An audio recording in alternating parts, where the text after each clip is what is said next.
sedd tina daal waaw góor yéen kontaan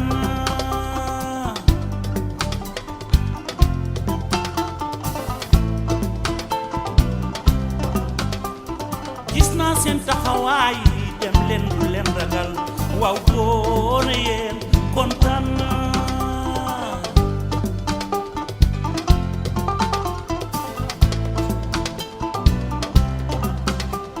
yéen a ngi kër kër yi liggéey di ko matal waaw góor yéen man bég naa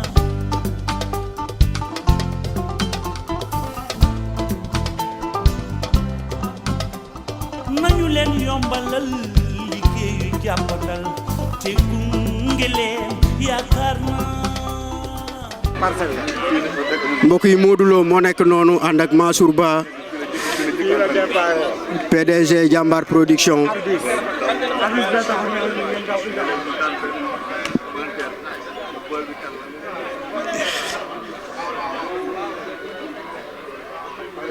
voilà ñu ngi fii tey ci école unité 10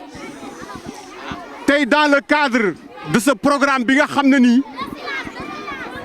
Mansour Ba jiite Jambar moo koy amal at bu jot daaw mu ngi commencé woon unité 19 fa mu dëkk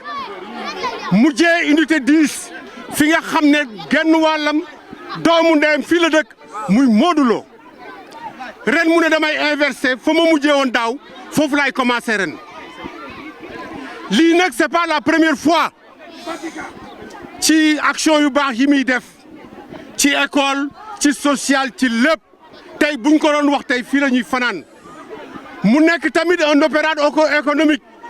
nekk un promoteur de lutte combat bu rëy boobu war a am le 24 novembre muy le combat royal ñëpp di ko xaar Mansour Ba mii moom moo ko tëgg kan la jël ki nga xam ne ñoom ñaar benn lañ mu ne lan Modou Lo boole ko ak Siteu muy le 24 novembre ci arène nationale mu ànd ci nag ak distingo tey distingo qui s'est distingué parmi les meilleures sociétés yi nga xam ñoom ñooy yëngatu ci wàllu fourniture scolaire et sinon tey distingo moo jël premier kon nag Mansour lii nga def wéetuloo ci et c'est pas la première fois école bii ngeen gis ay kilifa yu mag fi lañ jaar ay ministre de la République Pape Malick Ndour fi la jàngee l'actuel ministre des finances Cheikh Diba fi la jàngee Modou Lo mii fii la jàngee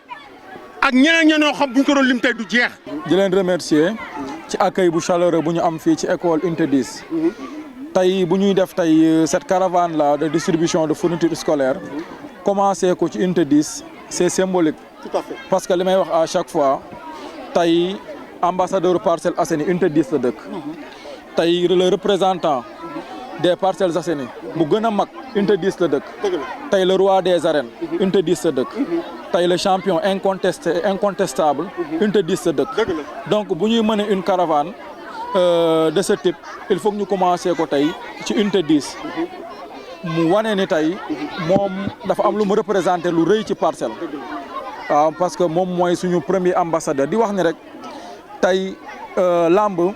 dafa dépasser benn certain niveau comme may wax à chaque fois lamb du rek mbër ñëw takk ngemb dem bëre dem yoonam tey 90% des gens qui supportent les lutteurs ay jeunes lañ boo daanee ñu kontaan boo daanoo ñu jooy tey ban impact nga mën a am ci société bi sur cette jeunesse là ba mën leen permettre sensibiliser leen quant à leur avenir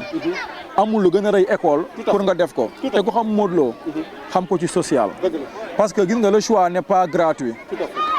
amul sax un mois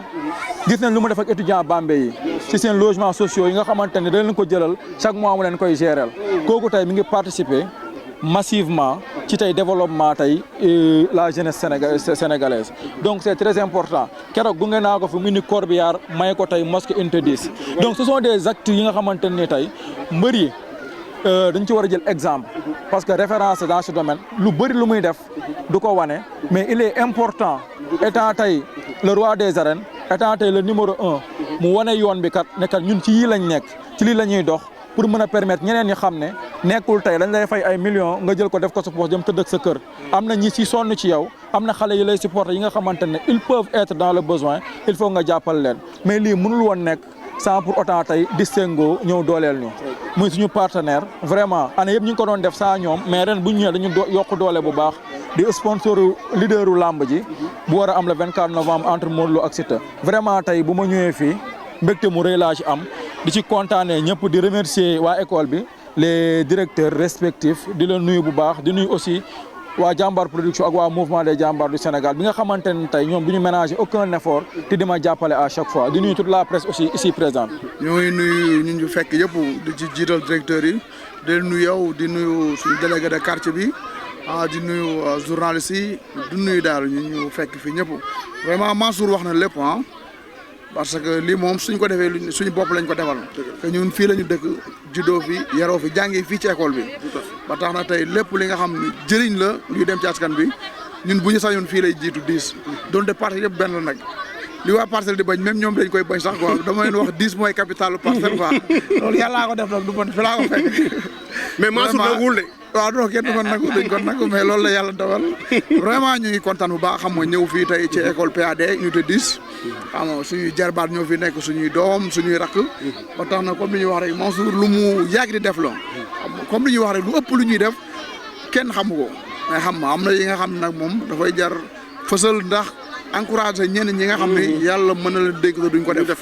loolu moo tax tey ñu def lii ñoo ngi war a dem ci yeneen école yu bari mais tey fii la ñu démarré rek vraiment di kontaan bu baax a baax ci Mansour taxawaay bi di ñaan yàlla na yàlla yombal ak partenaire Distingo yi ñu mu àndal tey ñu def liggéey bu rafet xam nga vraiment ci la ñu fekk mais tey da koo yokk Distingo vraiment ñu ngi leen di remercier di am contentement daal teew fi du ñu monopoliser kaddu bi ndax directeur rek ñoom ñoo ngi fi jox leen ñu yeggali quoi mais vraiment ñun daal kontaan nañu baax di leen nuyu di leen sant di leen gërëm mu nekk mbégte ak mbetteel ak kontaante gu boole parce que c'est une surprise lu ñu xaarul woon la seentuñu ko yàlla defal ñu ko muy teraanga bu ñëw ci suñu école donc rafet na en tant que man nouvelle directrice buy ñëw dekk gan Modou Lo ñëw fekki sañu dafa nekk mbégte ci ñun parce que am na loo xam ne procédure la war a demee mais teraanga la tudd de ce fait bu ñu jógee ci lii dañuy informer suñuy supérieur mais nekkul woon sa loo xam ne administrativement war na am mais Modou Lo nekk benn mbër boo xam ne dafa am loo xam ne mën nañ ko nangul mooy référence la am na éducation te ku respectable la loolu dafa nekk loo xam ne modèle la pour les élèves donc moom fu mu taxaw ñun dañuy sawar taxaw ci wetam parce que am na comme doon duñu sawar mais moom ñi mën nañ ko wane fu ne di am mbégte bu jéggi dayo ci teewaay bi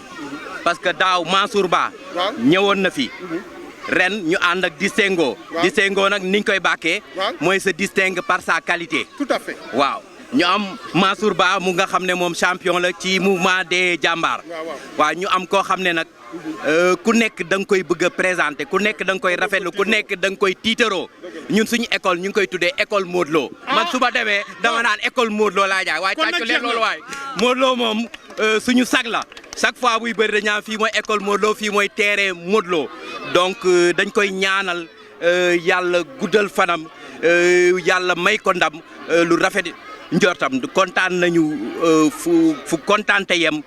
ñu ngi leen di gërëm di leen sant waaw Modou Lo ci kaw ca kanam. jàngin jëf xale yi xol sedd tina daal waaw góor yéen kontaan naa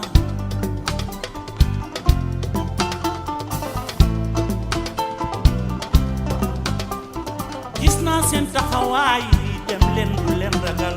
waaw góor yéen waaw vraiment di leen remercier bu baax a baax di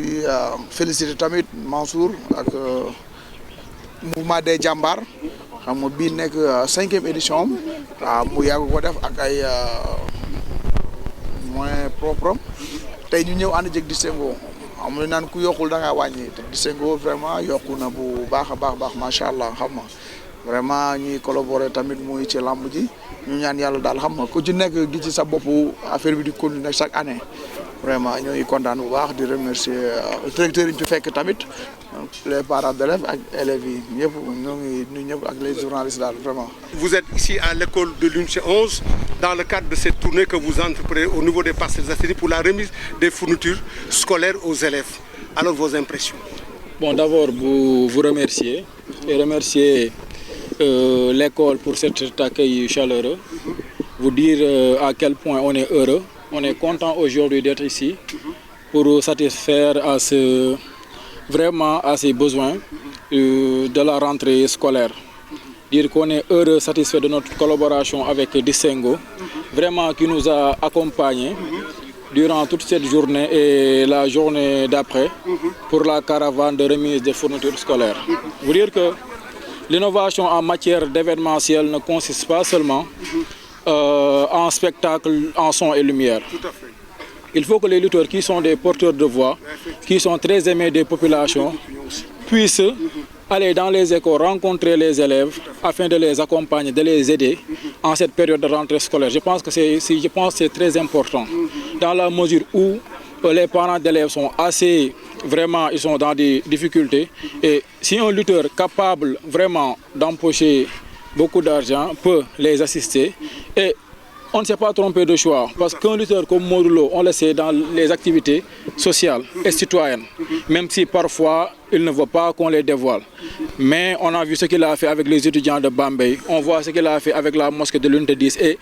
les frais médicaux et autres. C'est aussi dans sa commune, il en fait de même. Pour vous dire, il faut que les gens puissent s'impliquer activement dans la citoyenneté. C'est très important. Il faut cette solidarité, il faut cette communion, il faut aussi unir nos forces pour aider nos enfants. Parce qu'aujourd'hui, quand on est ici au niveau des Parcelles Assainies, on voit nos enfants, nos nièces, nos neveux, on ne peut qu'être satisfait vraiment de les voir, regarder vraiment le roi des arènes avec vraiment, ils montrent qu'ils sont très heureux. Et je pense que dans l'avenir, on aura l'occasion de faire d'autres années de distribution de fournitures scolaires. Aussi remercier l'ensemble de la presse ici présente. Je pense aussi qu'ils abattent un travail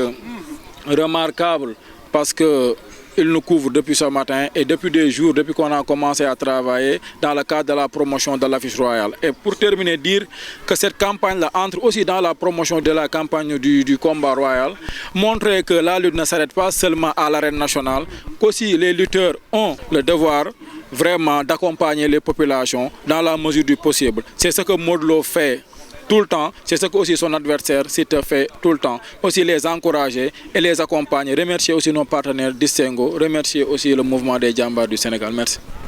Je remercie Djambar Production, je remercie leur partenaire Distingo, je remercie le roi des arènes qui a voulu vous accompagner et demander aux enfants de prendre l'exemple de Modou Lo parce que c'est un exemple de réussite. C'est quelqu'un qui aime son métier, qui a du courage et qui a persévéré pour arriver à ce niveau.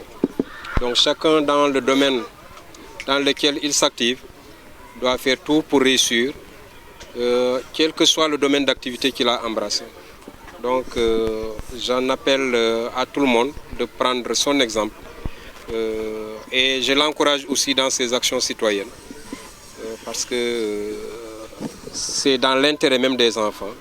d'accompagner les parents. Aujourd'hui, on nous remet des cahiers, des bics. Ça permettra de matérialiser le concept Ubité Djangate. Donc avec ça, les enfants peuvent démarrer dès maintenant, en attendant que les parents qui des fois sont dans des difficultés puissent trouver le nécessaire pour continuer les études, quoi. Mais dès maintenant, ils peuvent commencer parce qu'ils auront des bics, ils auront des cahiers, de quoi à démarrer en attendant que les parents s'activent, quoi. Donc le concept Ubité Djangate, c'est possible? C'est possible, oui. Avec les cahiers là, les bics, c'est possible, quoi. Voilà. Okay.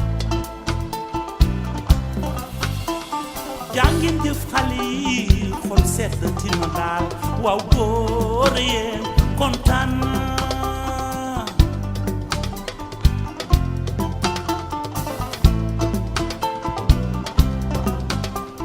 gis naa seen taxawaay dem leen bu leen ragal waaw góor yéen kontaan naa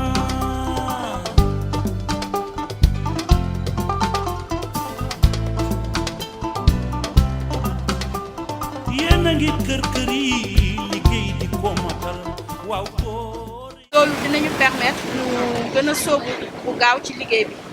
ma koy jaajëfal di jaajëfal équipe bi fi nekk yépp di profiter waale aussi di wax ne lépp luñ fi am tey moom def na ci loxo facture ndox fuñ ko jooyee à hauteur de des centaines de mille je dis voilà c'est lui qui paie moom moo koy fay machine ba ma ko jooytoo photocopieuse moom moo jël loxoom def ci poche am jëndal ma sama ordinateur machine bi donc tey mun naa wax ne lépp luñ doon jooy fomp na ko faj na ko donc dañ koy wax merci di jaajëfal sama mbokk mi Modou Lo di sama mbokk di sama doomu ndey maanaam tey la ma doog a gis mais xam na ne ay mbokk lañu voilà parce que man mbokk yaayam laa mais xam ko woon tey la ko doog a xam di jaajëfal waa Distingo di marque boo xam ne vraiment man mii particulièrement si laa jànge marque Distingo du tey man ci laa jàngee kon su ma demee ba samay doom samay jarbaat di si jàng dama leen ciy gën a ñaax parce que marque bu baax la cahier bi boo ci bind da nga ciy gis sa bopp waaw c'est pas comme n'importe quel cahier seen bagage yëpp bagage de qualité la. Bon, d'abord, c'est un honneur et un privilège de terminer cette journée ici à l'unité 19. C'est vraiment une fierté pour nous, pour moi en particulier, que cette caravane puisse se terminer ici aujourd'hui à l'unité 19, qui est mon fief. Et je le dis et je le répète, c'est quelque part où j'ai grandi, où j'ai fait vraiment la majeure partie de mon enfance. Aussi, ce concept est d'une importance capitale dans la mesure où, que ce soit dans la promotion de combats de lutte, que ce soit dans le milieu sportif en général, il faut que les porteurs de voix, c'est-à-dire les lutteurs, qui sont aimés des populations, puissent sensibiliser les enfants. En quoi faisant? En allant dans les établissements scolaires, en leur incitant à apprendre, en les incitant à rester à l'école, en leur montrant la voie, parce que qui connaît Modou Lo, c'est que c'est un modèle. Vraiment, c'est un modèle. Comme disent les Anglais, is a role model, que les enfants doivent s'inspirer de lui. Maintenant, dire que l'innovation en matière d'événementiel consiste aussi à faire de preuve de vraiment de s'investir dans des activités citoyennes, aussi sociales, de contribuer un tant soit peu à l'amélioration des conditions de vie et d'existence de concitoyens. Je pense que c'est très important. Aujourd'hui, je ne saurais terminer sans pour autant remercier la directrice qui certes a dit que je soutiens l'école tout le temps, mais aussi elle et l'ensemble de son équipe ne ménagent aucun effort vraiment pour la réussite de ces innocents enfants, de ces jeunes qui font tout pour réussir leurs études. Aussi, vous dire que je suis très heureux d'être accompagné de toute la structure Jambar Production, la presse aussi qui est présente, remercier vraiment l'ensemble des journalistes qui sont ici. Je ne saurais aussi terminer sans pour autant remercier la marque Distingo qui m'a accompagné cette année. Vraiment, que je remercie beaucoup à travers son directeur Mohamed, qui n'a ménagé aucun effort pour la réussite de cette journée et de la journée qu'on va organiser demain. Maintenant, aussi terminer par remercier mes amis, je ne dirais pas le mouvement des Jambar du Sénégal, parce qu'on est des amis, ils m'accompagnent partout, on est partout ensemble, les remercier et leur dire vraiment à quel point vraiment je suis heureux d'être accompagné des gens qui se sacrifient tout le temps pour ma modeste personne. Merci. dañuy nuyu assistance bi di nuyu directrice di nuyu ñi ñu fi fekk ñëpp daal vraiment di am contentement bu baax a baax daanaka Mansour waxoon na lépp ñu mënoon nañ ñëw rek tëj vraiment moom dañ koy féliciter di wax li mu mën yàlla na ko yàlla yokku chaque année muy gën a yokku parce que lii du benn yoon du ñaar du ñett te du fii rek la koy def fii la dëkk nag mooy feebar mais du fii rek la koy def fépp la koy def ba tax na xam nga ak partenaires yi mu àndal muy Distingo xam nga ku yokkul da ngaa wàññi Distingo yokku na bu baax dañuy ñaan yàlla mu gën a yokku chaque année daal vraiment Mansour dañ koy ñaanal ak mouvement di jàmbaar fii maa ngi fi mujjee suma jumuloo muy lancé mouvement di jàmbaar de Sénégal fii nii ci école bi vraiment waaw gis na vraiment daal di ko remercier di ñaan yàlla yokku bu baax xam nga xale yi tamit ñu góorgóorlu li soññ bu rëy la ci ñoom xam nga di góorgóorlu jàng ñoom tamit bu baax a baax ba am ay notes yu baax xam nga vraiment kontaan nañ ñëw teew fii par unité 19 merci. tàccu leen Modou Lo voilà la remise symbolique maintenant. jàngeen jëf xale yi xol sedd tina daal waaw góor yéen kontaan naa